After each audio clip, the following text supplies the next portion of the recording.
In today's video, I'm going to show you how to add sticker on CapCut PC.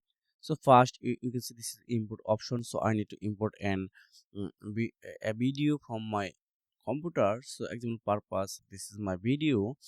Then just drag and drop on my timeline.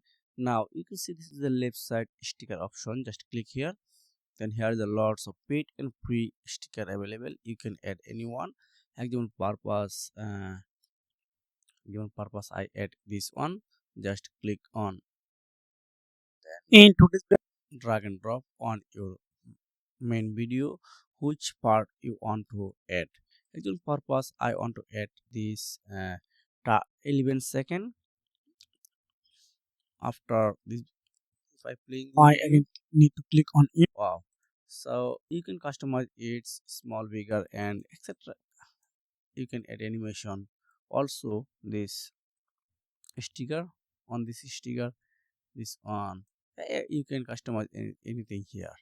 So if I again drop on my timeline. Now I again need to click on import. Wow, it's already working. Now you can download this video on here.